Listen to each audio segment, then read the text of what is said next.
Welcome to the Chill Polyamory Patreon only live chat, where the first Sunday of every month I offer live for my patrons, €3 and up. So you can come and ask me anything you want at a fraction of the price of a chat together. And sometimes I do bonus chats like today, where mid-month I will show up again and hopefully you won't have to wait as long. If you are watching this on YouTube afterwards and you want to join us next time, ask a question specific to your situation, you can go to patreon.com/chillpolyamory.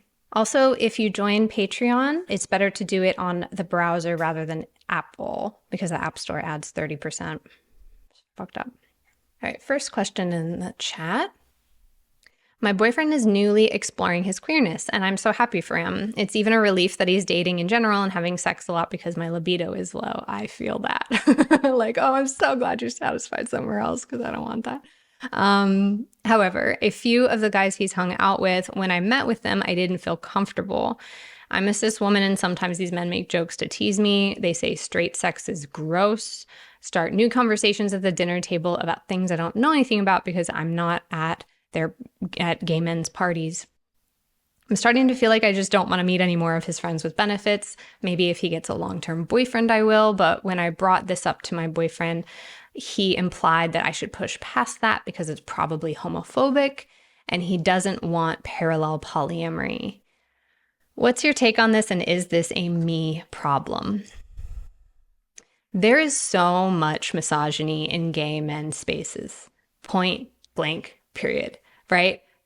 They're still men, right? There's still men existing in this way. And so sometimes the mockery or the putting down of women or the putting down of femmes, even like femme non-binary or femme gay men, like sometimes they get the wrath of that if you're being a little too like a woman, you know? So that is real. And based on what you described, it wouldn't surprise me if that's in the mix or even the main driver. I don't know. I wasn't there, but like saying straight sex is disgusting. I've been around gay men who said that like vaginas and vulvas were disgusting, which sucks also for trans men who might actually be at these gay parties and hear that, you know, and be rejected in that way. But I see that as a joke or a comment that is not that different from like straight bros saying how gross it would be to have sex with an older woman. You know, it's like your body is gross because I don't want to fuck it.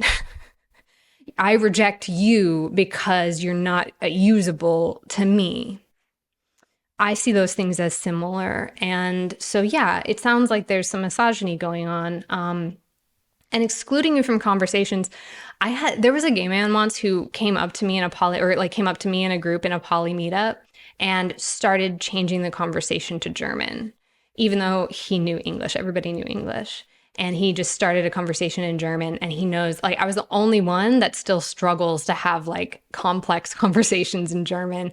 And I didn't know if it was at me, but it definitely wasn't considering me, you know? And that is a thing as well. So if you're being ignored, if you're being excluded, like I have often, when I've been around some gay men, felt like I'm invisible.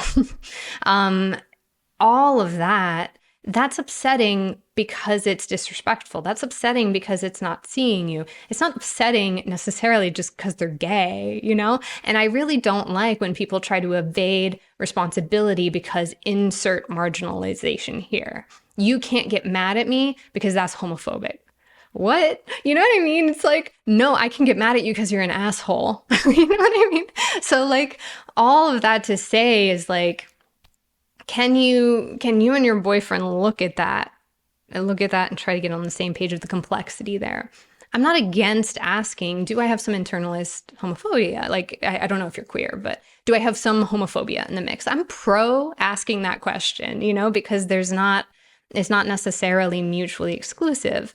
Am I upset that he changed the conversation to something I can't talk about? Or am I upset because the conversation was about gay shit, right? Like, why am I upset? You know, and is there some homophobia? Like, if there is, then look at it. If it really rings false, then like, okay, maybe it's just because you don't feel like treated with respect by some of the guys he wants to hang out with. So I don't think you need to be around anybody that you feel that way around, you know, and your boyfriend not really registering it tells me that he's not really advocating for you in those spaces. And so that also wouldn't be fun. And he said he doesn't want parallel polyamory, but kitchen table polyamory comes and goes, you know? It depends on the personalities. And maybe you have kitchen table with other people. You said if you get a long-term boyfriend, you'd love to, like, or maybe you would hang out with, you know?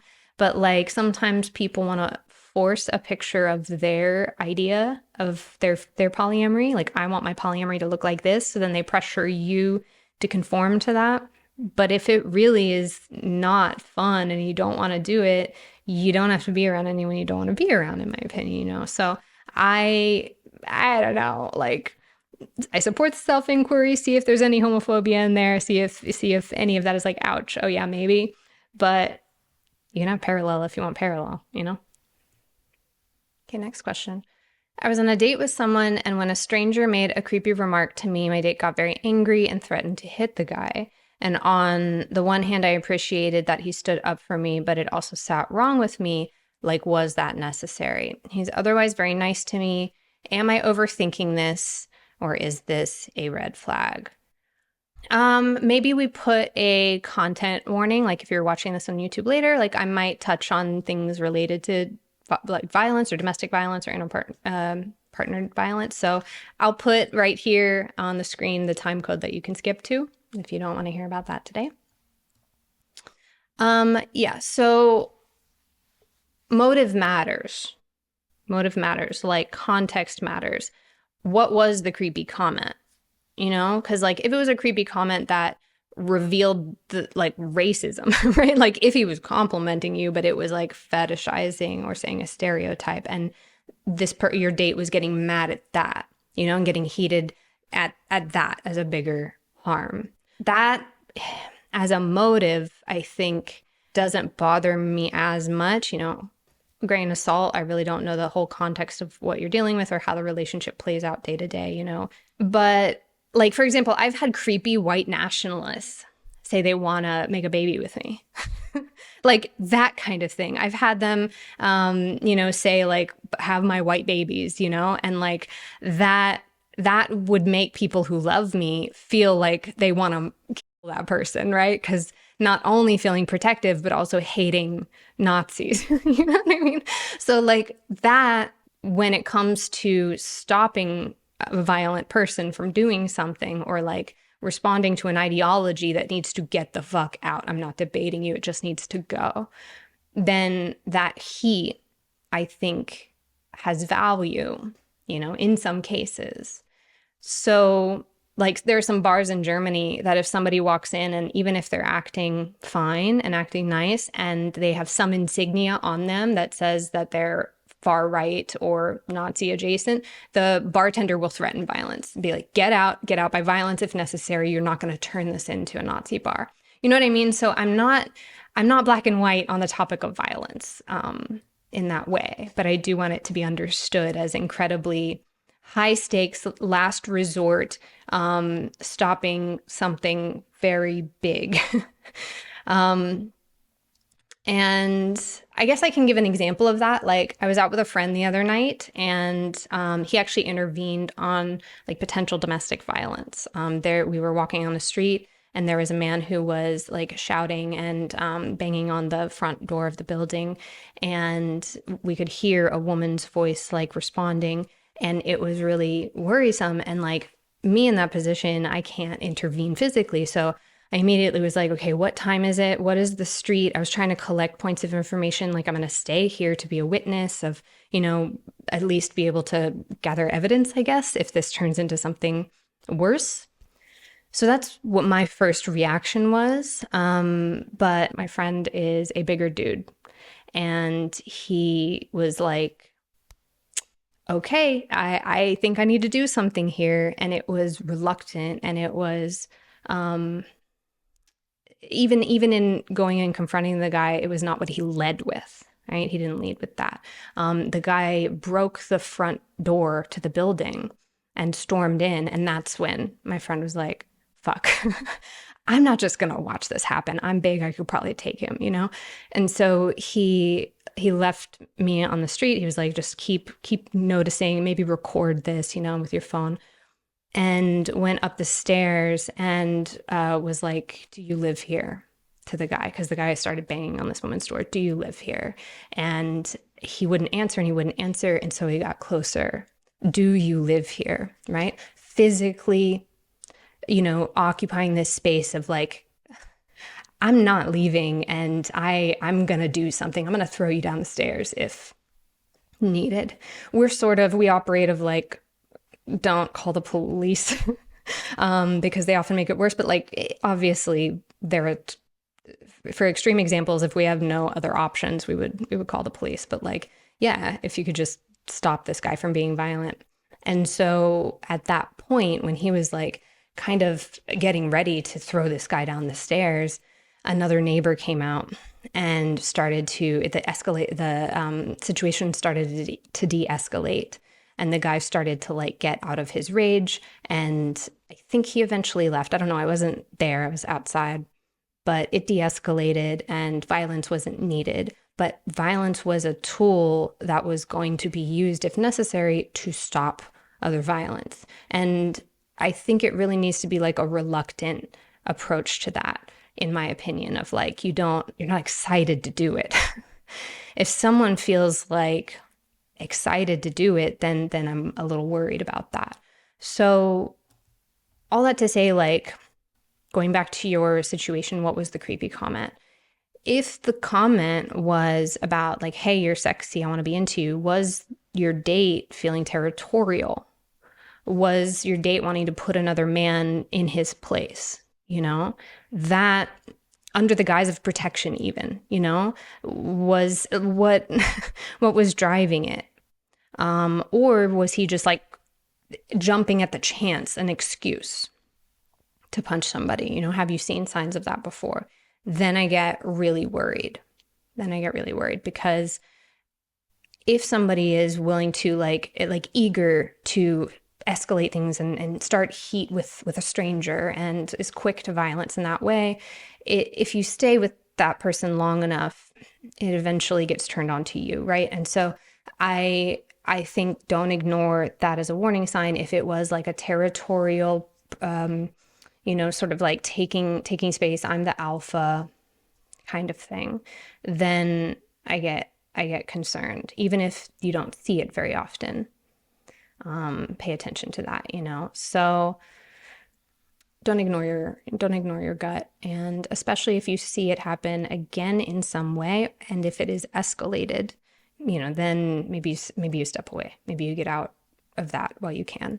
I'm not in the business of telling anybody like what to do or who to spend time with, but you're asking me this question and it tells me that you are very concerned about, could this become a big problem in the relationship? And the answer is maybe.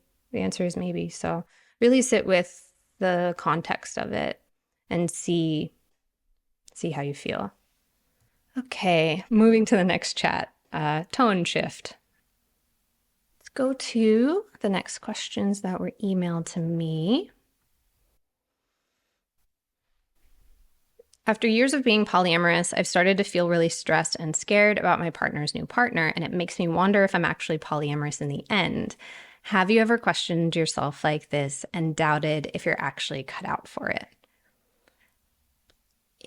It's a humbling reality that you never arrive at permanent security ever, And I think it can be common for us to say, well, because stress exists, therefore I'm not capable, and there's all these mononormative stories of like basically saying that, like if you were to tell a monogamous person, maybe they're like, it sounds like you're not cut out for it, right? Because that's their perception. That's all that they can imagine. So we can do that to ourselves sometimes. But what is it that is stressful about it? Can you break it down a little bit more? Because if you're not stressed for years, you're polyamorous and you're not stressed about a lot of other relationships, and suddenly there's distress with this person, what all is going on? Like, especially like broadly, is your bandwidth low? Like I was just saying, broadly, are you already at your wit's end and feel like you don't have a whole lot to like process more change? That can be part of the conversation. But in general, like, what is it about this person? Or what is it about this connection? Is your partner treating you differently? Are they sort of distracted more? Are they, not spending as much quality time? Is something about the change in your relationship feeling distressing? Then can that be talked about? Because that really is about how your partner is treating you. And if they got a new job or a new hobby and started neglecting you and not being quality time, right, like it would be the same conversation, So I don't really think that is about the other person or necessarily polyamory, but more just, I want you to be here. I don't want you to leave me, like that sort of thing. So yeah, if your partner is acting different in a way that stresses you out, that can be something. If for any reason there was like weird, like shadiness about the disclosure, if your partner was hiding things, or if your partner broke an agreement with this person, you know what I mean? Like if there's anything that is sort of out of the norm of your partner's behavior in terms of like they're acting weird around this person. So that then tells you this person is different than everybody else, right? Can you just look at it? Can you name it? And is this person in some way like reminding you of yourself or prompting any insecurities? Like, are you suddenly feeling distress around like what you perceive to be faults of like, oh, well, I don't have as much of a sex drive and they have a high sex drive. And so, they'll be more desirable or whatever it is, right?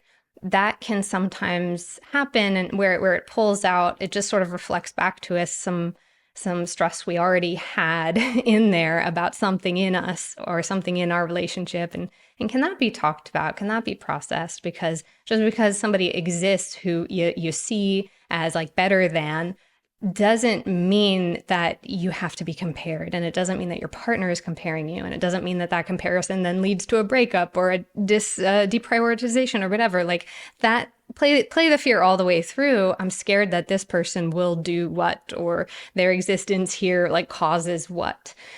And then that's a conversation with your partner about like, okay, how do we make sure that that doesn't even look like it's coming true? How do we make sure that we are like stabilizing during change? But difference in comms, difference in stakes. Sometimes if you're polyamorous for a long time, but you don't feel deeply invested with somebody, or you're not like, living with somebody or whatever, this person, this partner might also feel higher stakes. Like if I were to lose them, now I feel really upset, where that stress really wasn't in past connections because I wasn't really that invested, right? Like that also can happen for people, and that is very real. So all that to say, going back to, does this mean I can't be polyamorous? Why does it have to, why? It's a very all or nothing extreme question, right? And it's doubting and disregarding years of being polyamorous. So I think distress like this can happen in monogamy. Distress like this can happen in close friendships that you might not consider to be partners. Like it doesn't have to be a polyamory thing. And it kind of reminds me of like the heteronormative conditioning of like being bisexual. And I remember I was not attracted to this woman that everyone said was so hot. And I was like, I'm not attracted to her. Maybe I'm not actually bisexual. And it's like, why do I have to, I just didn't find that person attractive, and it's like, why do I have to question my identity or question how I relate to everyone just because I don't want to relate, or I relate differently in this moment in this way? So yeah, I think the question doesn't have to be that big. You don't have to jump to that right away, Let's go to more questions that were emailed. I have my pop stuff. I just recorded a video about Austin Powers. I took a poll on Instagram and what movie do you want me to do next? And I threw in Austin Powers as kind of a joke because yeah, it's about swinging, but it's really silly and not that deep. And Austin Powers won, and I was like, shit. I do want to give people what they want. And I'm still going to do second place was Y Tu Mama Tambien, and I'm going to do that next. And so, I'm going to get to your favorites. But anyway, so my little Austin Powers costume was like having a beehive and being very pop mod and stuff. Okay. I'm dating someone with long COVID, and they have to cancel often because of health problems, and I can't always plan dates in advance. The partner who lives with them always gets to see them, though, and it's hard to not get annoyed about that. but I can't really bring them, but I can't really bring that to them because I know it's not their fault. So how do I stop getting frustrated about this? Or is the situation just not going to work? Long COVID's no joke. Long COVID is so disabling. And just chronic illness in general, that's how it can function, is you're not sure what you're going to wake up with and deal with that day if it, it fluctuates in terms of symptoms or severity. And so I think I imagine your partner's probably frustrated at it too, right? Like we can be frustrated at a situation without blaming. And I think it's good to voice that, maybe not to your partner if they feel really vulnerable or if they would hear that the wrong way, but just like getting it out, because sometimes people will be upset and then they're like, no, like me being upset at that is ableist, so I'm not even going to say it. And it's like, but you're feeling distressed, like get it out of you, talk to someone where you can be messy and you can let loose and, really feel it, because that can just like get stuff down and then like come out sideways or create other problems later. So I think it is easy to envy a person who has more time with a partner who can't see you all the time, like a nesting partner. I think it is easy to envy them for not facing that particular version of struggle. However, living as a caregiver to a sick person can carry like different stressors, and so I don't think it would be comparable necessarily. But can you, instead of saying I'm envious that they get to do that and I don't, can it really, the focus be on, I just miss my partner, I care about my partner, I wish I could see my partner more? And does it have to be a you versus the other partner, like in terms of access and time to your partner? And for caregivers that live with the partner, I've also seen there be annoyance in a similar way of like, wait, when you are feeling good, you go out with other people. So I don't get you when you're feeling good. Like I take care of you all night and help you with all these things, and then you bounce, like I've seen that play out as well. So it's really, really tricky to navigate. It's really tricky to like get a balance on. And I think it's okay to name whatever you're feeling as long as you're not blaming anyone. It's like just a very real distress. It's something that's beyond everyone's control. So yeah. And as well, like, I don't know the depth or duration of your relationship, but are you wanting to share some of the bad days? Like, are you wanting to support and are you wanting to offer to be a little bit more hands-on, like, are dates adaptable, instead of always cancelable? Like if I get you, okay, you're having a terrible day, our date is canceled. If I got you an Uber to come over here, so you lay in bed over here, would you like that? You know what I mean? Like, is it adaptable so you still get to see them?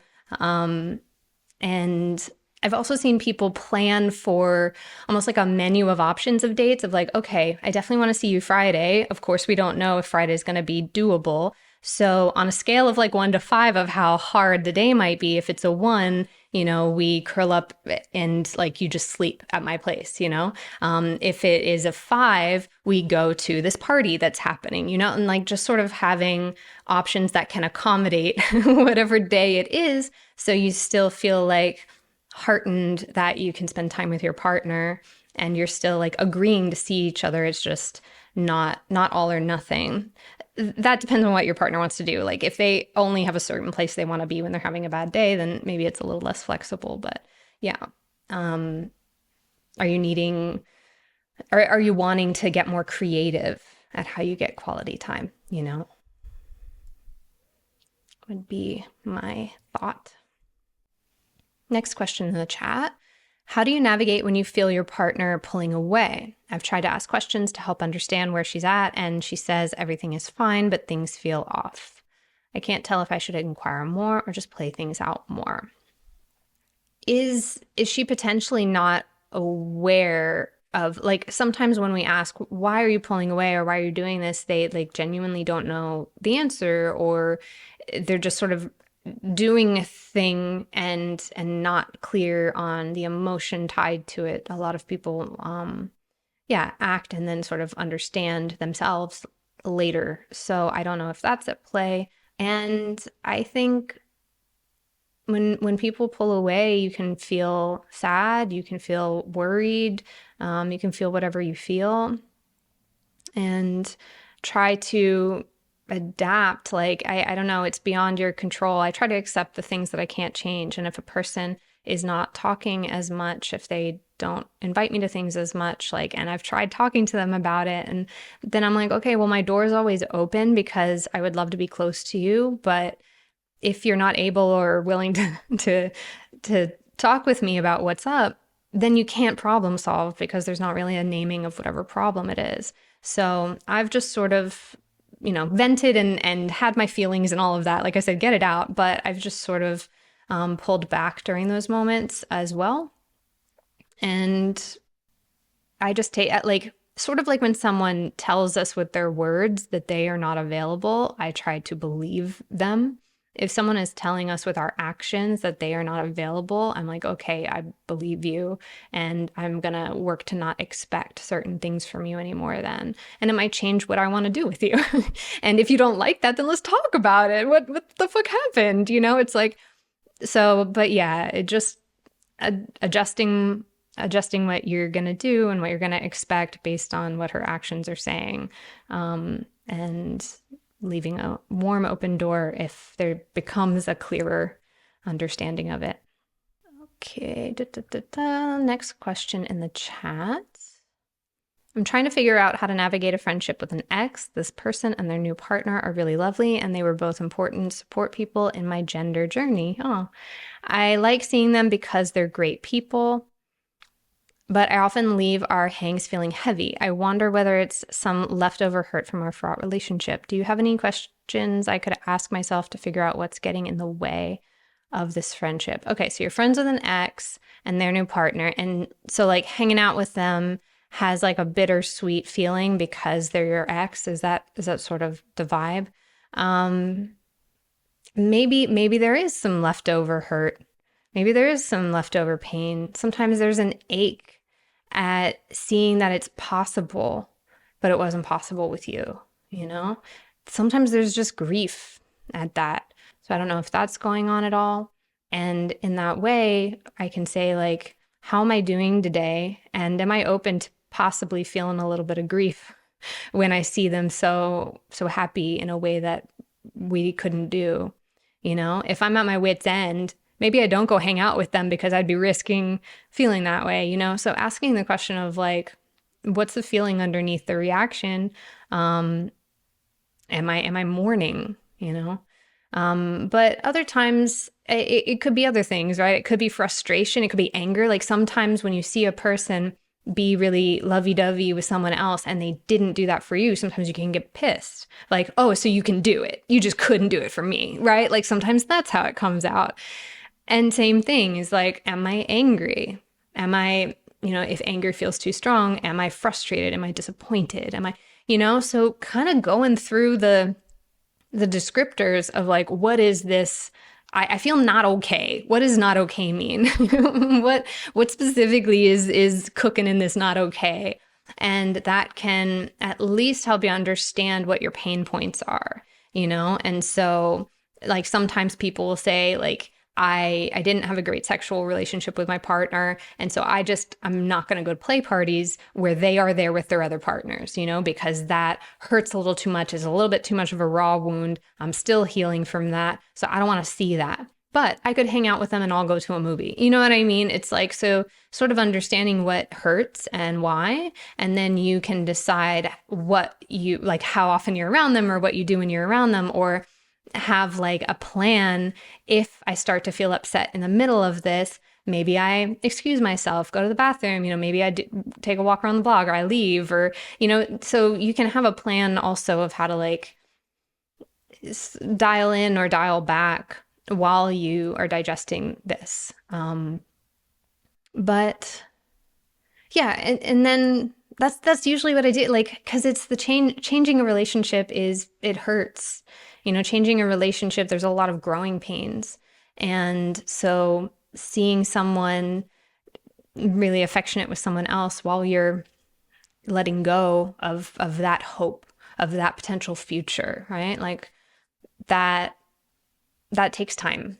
So, and nobody could be doing anything wrong. Maybe nobody's doing anything wrong and it hurts, like I said. So to really give yourself time and space and connect with more people to process it. And with time, I would imagine it would feel a bit differently, but you can just keep checking in moment by moment, maybe don't catastrophize and think about, oh, well, we never have a friendship. It's just sort of like, what do I want to be around today? And yeah, how much do you want to tell them about that or not? You don't have to bring that to them necessarily. If your partner has expressed that the pace in which you're moving with new partners is causing them stress and anxiety, as well as not feeling secure in the relationship, what's the best method to help them through that? Or how does one go about de-escalating the relationship so that neither party feels compromised in their needs? Okay. Yeah, I think during the last live chat, we talked about this as well, as just sort of like, what do you do if someone says you're moving too fast and I need to go slower? It's tricky. I think my first question is usually, what kind of relationships do you want? Because there's a question in here of how do you like get the relationships so that everyone else feels okay, but what do you want with each person?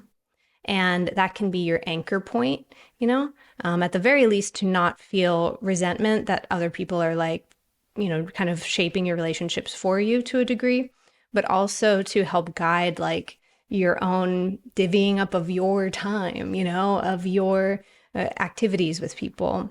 However, if there is a feeling of like overwhelm and anxiety, I'm usually like, let's talk about what is causing that, and if there is a lot of rapid escalation of, meet someone and then you're swooning in new relationship energy and wanting to spend all your time with them within a week, that can be an overwhelming, very quick change to your relationship with your partner. But in my opinion, it is still about your relationship with your partner and how you show up in that and how you take care of them in that, and if that changes a lot, then that is distress saying, I still need you to show up in a certain way. I still need to have as many dates with you or have quality time with you, or I need to still be getting as much information, I do feel like it is, don't surprise me with new things, hold my hand a lot through new things, have empathy through anxiety. Like it's still about the two of you. And the moment that is setting off the anxiety is related to your other partner, but it's still like, that's the part that you have agency in, is like how you're treating both people. So that's where I go next. After you figure out what it is you want, which absolutely can look asymmetrical. You can want to be around someone a little bit more than someone else, and that can be painful. But if that's what you want, if that's how you want to spend your time, then, it's, you don't have to just divvy up yourself evenly in the name of fairness. Like you get a say, and there are different things we want with different people. So yeah, figuring out like, how do I take care of you in this? And if I want a lot of change, then how do we keep stability in our relationship? However, if you decide like the amount of care that you want to give is a little bit, it's like the amount of care that you'd need to give to your partner is overwhelming. There's like a lot of long talks and a lot of panic attacks and anxiety. It's like for you supporting your partner, you don't like doing all of that work. You would rather do less with this person than do this all the time. Like that could yield the same result, but like feel a little bit more like you're guiding what you want to do and what feels worth it and what kinds of connections do you want to have. So yeah, if in that case, like you can just keep going back to your anchor place of what do you want with someone, And so, yeah, I'm willing, like sometimes there's triage, like, for this month, I'm willing to, I talk to them. It can be tricky when two people, when someone else outside the relationship is sort of negotiating what you get to do, if you're in your other partner's shoes. So talk to them, see how they're feeling, see what their reactions might be. You're gathering information of like what makes people feel safe and what makes people feel unsafe or neglected or disregarded, And then from all of that, you can trial and error of like, okay, maybe, they said it's not a problem to only go on one date this month, so maybe we'll do that. But there are a lot of different ways that you could go about this, different paces, different, care plans. And so I think it's easy to jump to, I was fine before this new person came in, so the new person needs to not be around as much. Like it's easy to do that, but that's not the only answer, and that can create new problems in and of itself. So trying to brainstorm with everybody about like, what are all of our options? What are all of our options? That can feel a little bit less overwhelming for both people, but removing the thing that prompted the anxiety just wholesale is, it also doesn't deal with the next time that you want to have a date, that same reaction will happen. So it just removes it temporarily, but that same reaction will happen again with other people, guaranteed. Like, so that work has to be done at some point. And is your partner wanting to do it, wanting to move through it? It's a little tough because I don't, like if we had like a one-on-one and we were talking for an hour, like I could get into the nitty-gritty with you, like what specifically, but just like broadly. Hopefully that can be a starting point. Okay, next question in the chat. Our situation began as an accidental triangle. My partner encouraged me to pursue this woman, a casual friend of hers, and at the same time as she and this person also became closer. My partner was terrified of getting into a triangle, though. Do you mean triad? Like, I think triangle, people also use that, but so my partner was terrified of getting into that through miscommunication, thought that I was not wanting anything more than flirting and sending images, so she felt safe developing things more herself. Okay, so your partner was like, you just want like a friends with benefits, play partners, so therefore I'm okay, like letting myself fall in love with this person. Is that like sort of the vibe? The question continues. Then we ended up in the early days of a triangle that she was afraid of and felt very insecure, and we discovered we're just not understanding each other as much as we used to. What is there like a specific solution that you're seeking? Is there a specific question that you keep hitting a wall on? I'm curious about like, yeah, basically what the question in that is. But you're saying like you're not talking as much, you're not clarifying as much, so I would start there. You know, do you want more check-ins? Do you want more like overt talking about like, okay, you said you're just going to go hang out. Are you going there and maybe you'll have sex later? Is that included in a hangout? Because when I hear hangout, I think you're just like flirting and cuddling, you know? It's like, can you define things of what they look like? You know, we can get really caught up in language as shorthand for something, and you're using the same words, but you mean different things. So can you just like literally describe what you want to do? I like doing this with this person. I think I could see myself doing that with that person. I don't know what we want to call it, but like, are we both talking about the same thing? And I think doing that often, like having that as a regular check-in practice. You won't need that forever. You won't need like that kind of, structure and intention forever. It's just like building the habit of talking a bit more clearly about what you want and what you expect and what each person wants and what they expect from week to week. You know, okay, we're all going to be at this party. I'm thinking that you're just going to be with me the whole night, and maybe you play with her, but you're like anchored with me the whole night. That's what I'm imagining. And then maybe that's not what you're imagining. And so you don't have to find out at the party that you imagined it going different ways. You could check in before of like, are we on the same page, you know? And so that's in general what I would suggest. Like, it's not always fun and it can feel bureaucratic, you know, it can feel like, oh, there's so much admin, you know, in our growing relationship. But I see it as front loading the work, front loading the discomfort, you know? If you talk a lot in the beginning or before something new or before a first that you've never done before, if you talk a lot then you're not having an explosion or you're less likely to have an explosion later or a meltdown later or an all or nothing ultimatum later, right? Like, this is not fun to really push ourselves to be crystal clear and say things that might be unpopular or that might make our partner uncomfortable. Like, I really want this and I know you're going to be anxious about it, but I really want this. Like, that is not fun to do. And if you do it, you might have a better time as you go, you know, or you're more likely to have fewer fights. fewer, less overwhelm, because you're on the same page. So I see it as like actually doing less work. It just feels like more work in the beginning.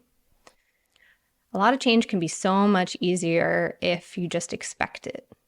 Partners can feel so much more grounded in something that terrifies them if you say, hey, I'm going to do this thing this way, and then you do this thing this way, right? If you tell them what to expect and then it happens the way you said it would, that can take a really, really scary change and make it doable, and it gives like some example of how this is not going to harm you because you're actively like doing things that don't harm your partner. It's something to point to. I said I was going to do that and then I did that and you felt secure that night or more secure that night, So that avoiding surprise, maybe that's the headline thought, avoiding surprise as much as you can. Because I think the surprise is at the core of a lot of polyamorous conflicts. You're giving each other advice in the chat. That's so lovely. Someone asked, do you have any tools, resources, or advice to structure these conversations with a partner? And someone else in the chat said Radar from Polyamory is a pretty useful framework, which I agree. A lot of people use that as a starting point of like, what are the prompts that we follow to try to have a productive chat? So if you just Google Radar Polyamory, you'll find that. Someone said, your description of front-loading discomfort is great. Do you have any tips on self-care or self-exploration when going through emotionally charged periods where discomfort is heightened? Being with people more is the first thing that comes to mind. Processing it with people more, reaching for friendships and because like when there's heightened distress, we want to know that we're going to be okay. And if being okay is just like this relationship is okay, if like me being okay is that this relationship is okay, then that can feel like alarm bells, life or death, panic, emergency, or maybe that's not that degree for you, but like really building intentionally other points of stability, other people that have your back. That has helped me a lot. Like when I decided to go no contact with my mom, for example, I just had an emotionally heightened situation with that. And one of my partners started dating someone new, and I was like a little bit at my wit's end, and I was like, fuck this change, And so with some of my close friends who aren't in Berlin, I set up monthly or bi-monthly video chats, and we had it on the calendar. And I had something that I could look forward to. I had people that I could vent to. I had anchor points in a very intentional way because I knew I needed it.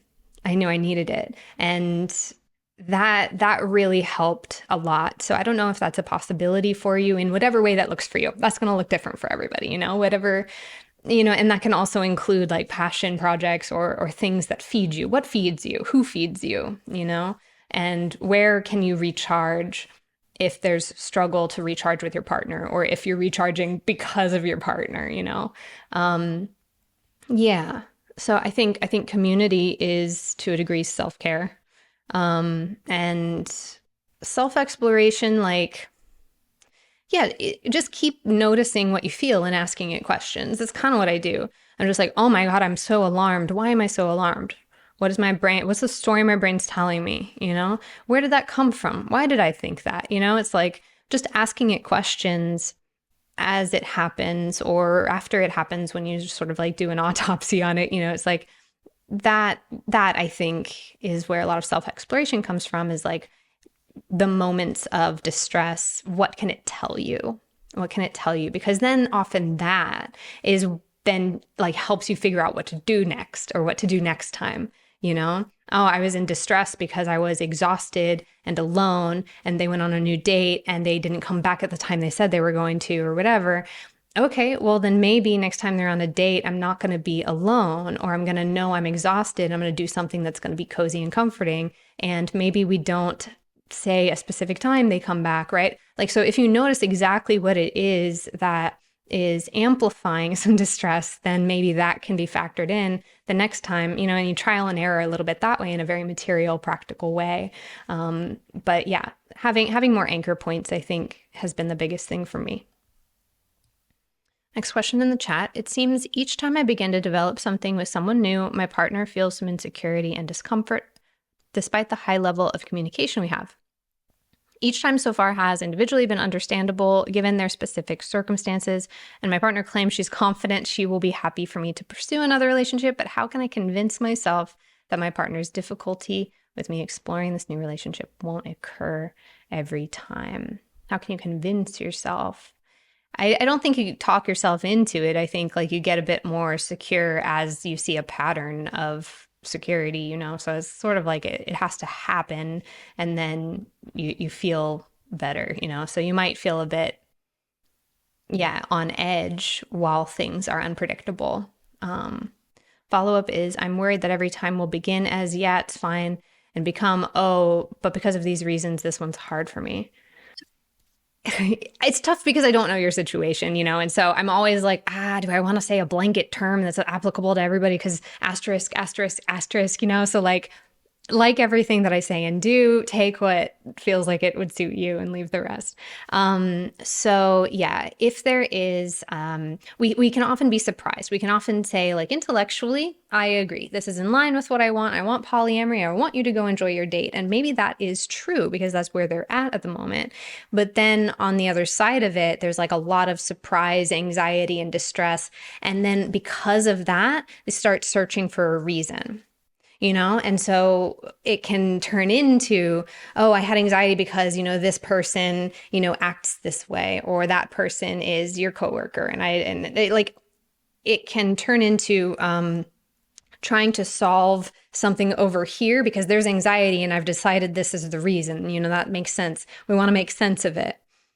And then this becomes the thing that you're trying to resolve when really, can we talk about the anxiety? Can we talk about the physical reaction, like your blood pressure is going up, your heart is racing, like at what point did that happen? What were you thinking about when that happened? Can you name your fear? Like, what is your anxiety trying to protect you from? Because it's trying to name, like, you're in danger, get the fuck out. What's it trying to get the fuck out away from, And maybe the answer is still, I don't know. But when we try to take what's happening in our nervous system and then find a cause intellectually, we're not always on point. Like, maybe that is bothersome, but if that didn't bother you a lot before the date, then maybe it's not the entire reason that you're bothered because of the date. You know what I mean? So we can talk about this, but also I want to understand what literally happened to you tonight. When did it change? How did it change? And that can become collaborative. It takes a while for the intellectual and the emotional to start being on the same page. It really does. It is one of the most vulnerable things we can do is trust that our intimate partner that we have tied a lot of our security to trust that they will leave and come back. It is so vulnerable. It's so scary. And it can be scary again, like with the first question tonight of doing it for years and now suddenly you feel that again, like it can come back. It is trying to tell you something. It's trying to tell you something, or it's trying to tell her something. And can you as a team try to understand what it's scared of, and maybe if there's any trauma that's being brought up, maybe naming that, because it will bring up every insecurity, every trauma, every fear that already existed, but now it's hitting you in the face because this is such a vulnerable thing that you can't ignore it. And so yeah, if the conversation turns into you did this or you chose a bad person or whatever, if it becomes blaming, if it becomes you versus your partner, then it really doesn't get productive. So I usually pause in those moments and I'm like, hey, can we bring it down because we want the same thing? We want the same thing. We want to be happy together. You said you want polyamory. I want polyamory. So can we be on the same team again? I feel like I say that all the time, but it's maybe not a bad thing, because it is kind of my mantra whenever I feel elevated, whenever I feel like, why the fuck did you do this? Blah, blah, blah, blah, whenever I feel versus my partner, I have to keep saying is like, wait, same team, you know, like we're working on this together. And if your partner is not working with you, if your partner is actively like trying to resist doing that, if they are not trying to collaborate at all, then you know, it becomes a bit of a different conversation of like what shape is our relationship going to take if this is how you handle problems. If something was consented to, you know, it can cause distress and you did nothing wrong. You know, like that can happen a lot. Is we agreed I'm going to go on a date and I took care of my partner and then I did the date exactly how I said I would. Like then you've not broken any agreements, then you've not done anything wrong, and it can still be upsetting and surprising how upsetting it is. Both of those can be true. So the existence of distress doesn't mean you did this to me. You know, it can just be like, oh my God, apparently this situation makes me feel this way. Can we look at it? I don't know what that is. Yeah, they said, they followed up saying that it's been getting harder to get on the same team. Yeah, maybe you need more support as well. If it's hard to get on the same team and if you keep hitting a wall and you keep having the same conversation over and over, maybe it's bigger than you and you need some outside support. You know, I don't know what that would look like, some kind of mediation or some kind of like couples therapy if that's accessible, or, you know, some kind of added tool or support that would then help, you know, get where you want to go. Because sometimes it is too much. Sometimes we can't do it without help. I don't know. Okay. Well, I think we are done with our hour. I'm going on vacation tomorrow, so I'm so excited. And I will be back in 2 weeks. Next week is my video on swingers and Austin Powers. And then the week after that, I will have another live. So there are some questions that I was not able to get to, but I will roll those over to the next live, and it's only in a couple of weeks, so hopefully you can wait that long. But yeah, I'm happy to keep chatting with you. So I hope you all have a great day. Thank you for all of your questions, and I will talk with you soon. Okay, bye.